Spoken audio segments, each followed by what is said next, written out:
Olá pessoal, tudo bom? Professor Matheus aqui novamente. Pessoal, hoje nós vamos falar sobre o conteúdo de notação científica. Tá? O que é a notação científica? Para que ela serve?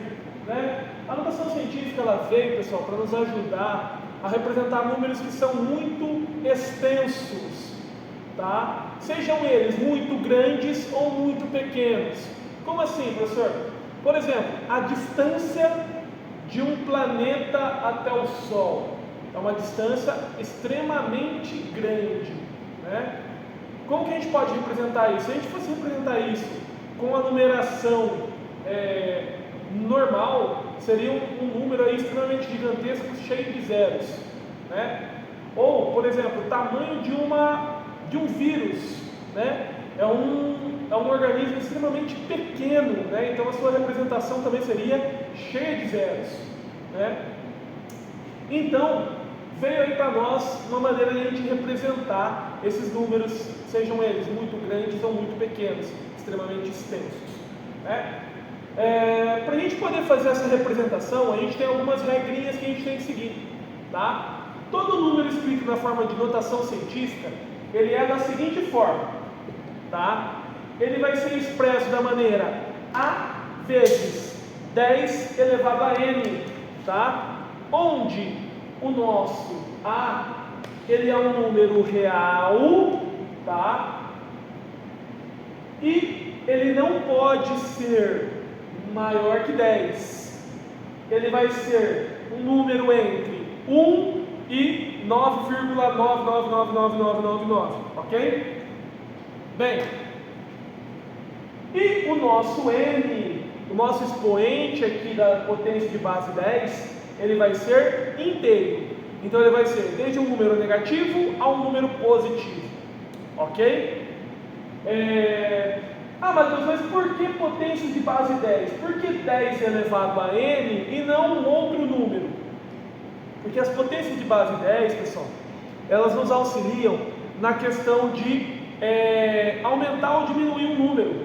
Porque basicamente o que a gente faz é só acrescentar zeros, tá? No caso de uma multiplicação, ou a gente vai ter que deslocar, aumentar zeros à esquerda do meu número, quando é uma divisão por um número por uma potência de base 10, certo? Então por isso que a gente utiliza, no caso da notação científica, a potência de base 10, porque ela vai permitir para a gente que a gente só faça um deslocamento da vírgula para a direita ou para a esquerda, tá? Bem, nós temos, quando a gente fala de notação, primeiramente, a gente tem duas situações, tá? A transformação de notação para um número real, né? Ou seja, de notação para um número muito extenso, tá? E de um número extenso para a notação.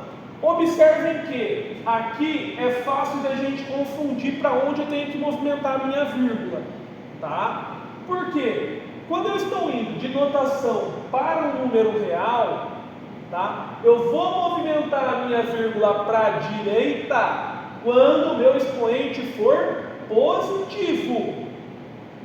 E eu vou movimentar a minha vírgula para a esquerda quando o expoente for negativo.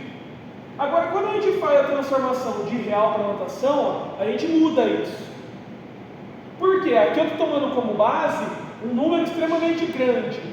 Então eu vou movimentar a minha vírgula para a direita quando for um número extremamente pequeno. E o meu expoente vai ser negativo nesse caso. E eu movimento minha vírgula para a esquerda quando o número é extremamente grande e meu expoente vai ser positivo. Tá, Matheus, mas a gente vai movimentar a vírgula para a direita e para a esquerda, mas o que isso vai fazer comigo com o expoente? O expoente, aqui a gente está determinando se ele é positivo ou negativo. Agora, o número que a gente vai usar no expoente, ele vai ser dado mediante ao quê? Ao número de casas decimais ou ao número de ordens que a sua vírgula ela foi sendo deslocada ou que ela foi andando, ok? É a ideia de um jogo, né? De você ir pulando as casinhas, você contar quantas casinhas você teve que pular até chegar onde você precisava, certo? Então, primeiramente, vamos fazer aqui, a transformação de notação científica para o número real. Então, eu tenho aqui 3,5 vezes 10 elevado à oitava. Observe que meu expoente ele é positivo. Então, eu vou deslocar essa vírgula aqui minha. Quantas casas para a direita? Eu vou deslocar ela 8 casas para a direita, certo? Então, eu posso vir aqui e fazer o seguinte. Eu ponho o 3,5, minha vírgula está aqui. Eu vou deslocar ela 8 casas para a direita. Então eu vou andar 1, 2, 3, 4, 5, 6, 7, 8. Ok? E eu posso preencher isso aqui tudo de zeros. Então qual seria aí a minha resposta? Seria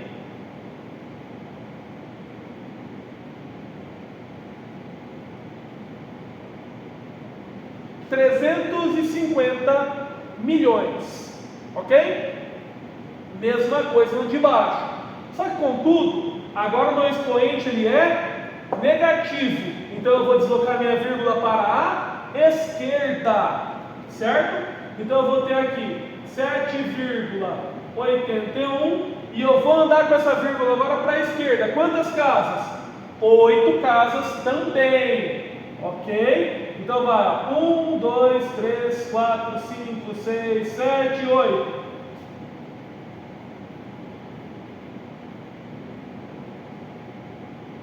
E vamos obter o número 0,1, 2, 3, 4, 5, 6, 7. 1, 2, 3, 4, 5, 6, 7. 7, 8, 1. Ok? Esse é o meu número que eu tenho como resposta aqui para essa outra transformação que nós realizamos, ok? Bem, agora quando a gente vem para cá, quando eu vou transformar de número real para notação, observe que aonde estaria a vírgula desse número meu aqui? 5 milhões e 200 mil. Temos a casa do milhão, a classe do milhão, a classe dos milhares, a classe das unidades. A nossa vírgula estaria aqui, certo? Agora a gente tem que olhar o que? A nossa definição. Até onde que eu tenho que movimentar a minha vírgula? Eu tenho que movimentar ela até aqui, entre o 5 e o 2, para que eu fique com o número entre 1 e 10, ok? Então, eu vou deslocar a minha vírgula aqui, contando o número de casas, ok? 1, 2, 3, 4, 5, 6. Então, com isso, eu tenho que o meu número aqui ele vai ser 5,2 vezes 10 elevado a 6. Observem que eu estou movimentando a minha vírgula para a esquerda, expoente positivo. Agora aqui já se torna um pouco mais fácil para nós. Em que sentido? Eu tenho que movimentar a minha vírgula até onde? Pela definição, o meu número tem que ser entre 1 e 10, tá? Então eu tenho que movimentar minha vírgula até aqui. Quantas casas vai andar? 1, 2, 3, 4, 5, 6. Então com isso eu vou passar a ter 1 vezes 10 elevado a quanto? Meu deslocamento foi para a direita. Então meu expoente ele vai ser negativo. O número de casas que foi deslocado, ok? A gente pode até contar aqui, 1, 2, 3, 4, 5, 6. Mesma coisa aqui, 1, 2, 3, 4, 5, 6. É o deslocamento que a gente fez com a nossa vírgula, certo? Outra coisa, pessoal, que eu gostaria de falar aqui para vocês ainda, é com relação à questão de arredondamento, tá? Quando a gente fala de um arredondamento de números, tem que ficar esperto com o que aparece para vocês em uma atividade. Se ele quer que o arredondamento seja de uma casa decimal, de 2 casas decimais, de 3, ok? Então, se for pedido para vocês um arredondamento de 3 casas decimais, de 2 casas decimais, você tem que ficar esperto ao quê? Da terceira casa decimal em diante. Se for pedido um arredondamento para você fazer de uma casa decimal, a ideia tem que ser o quê? Sempre a casa decimal que vem depois, certo? E qual é a nossa regra? Tá? Sempre que você tiver um número maior que 5, tá? O nosso arredondamento é de mais 1. Como assim, Mateus? Se eu tenho, por exemplo, o número 1,28, eu vou arredondar esse número para 1,3. Por quê? Lembrando que eu estou fazendo um arredondamento aqui de uma casa decimal. Primeira casa decimal, a segunda. A segunda é maior que 5. Quando é maior que 5, eu aumento o 2. Certo? Agora, se eu tenho um número menor ou igual que 5, aí esse arredondamento já é para baixo. Tá? Então, se eu tenho, por exemplo, o número 1,34, o arredondamento de uma casa decimal desse número será de 1,3, por ser de uma casa decimal. Tudo bem, gente? Então isso aqui é só para a gente relembrar uma questãozinha em relação ao arredondamento, porque isso pode estar associado à notação científica em algumas situações. Tudo bem? Bem, vou falar com vocês num outro vídeo sobre a questão de operações envolvendo notações científicas, tá? Então vamos falar ali de operações de adição, subtração, multiplicação e divisão, tá? Mas por hoje eu fico por aqui com vocês, tá bom? Tudo de bom para vocês, espero que vocês aproveitem esse vídeo para os estudos. Tchau, tchau!